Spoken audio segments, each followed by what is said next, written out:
قرار این تکنیک رو براتون انجام بدم. بریم با هم دیگه انجامش بدیم.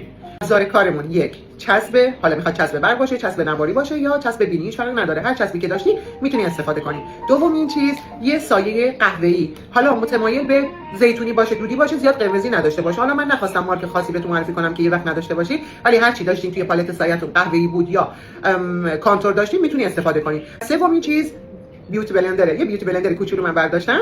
حالا الزاما این حتما نباشه، مثلا میتونی از براش استفاده کنی، میتونی حتی از انگشت کوچیکت استفاده کنی. از اون جایی که ابروی من میکرو داره فقط پنکیک روش زدم، حالا نخواستم کانسیلر بزنم کلا مدش کنم، یه کانسیلر یکم حجم ابرو رو سنگین‌تر میکنه. یه چسب از قبل آماده کردم قشنگ روی امتداد ابرو از بالا به سمت این قسمت هشتی شد، این قسمت هشتی ابرو میذارم، قسمت پایین ابرو موجام چسبیدم.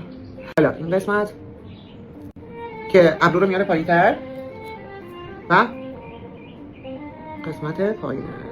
یکی از دوستان به قولش میگفت شیما ابرو جاده آبادان اهوازه، دقیقاً اینقدر که طولانی و بلنده. دوست دارم ابرو. بیوتی بلندر رو بزنیم به کانتورمون. از انتها شروع میکنم، خیلی آروم، عجله نمیکنم و دقیقاً روی اون منطقه‌ای که ما بین چسبه میزنم. اگه خواستین خیلی پررنگ‌ترش کنید یا اون سایه‌تون خیلی کم رنگ بود و دوست داشتید ابروت پررنگ‌تر بشه، میتونید بیوتی بلندر رو خیس کنین. اینم میشه. اگه با انگشتت انجام میدی، ببین به این شکل بزن، خیلی راحته، میتونی یه خورده هم بکشی. بریم حالا چسبو برداریم ببینیم چی شد. بسم الله. چسبو میکشم از اینجا. وای چالی شد.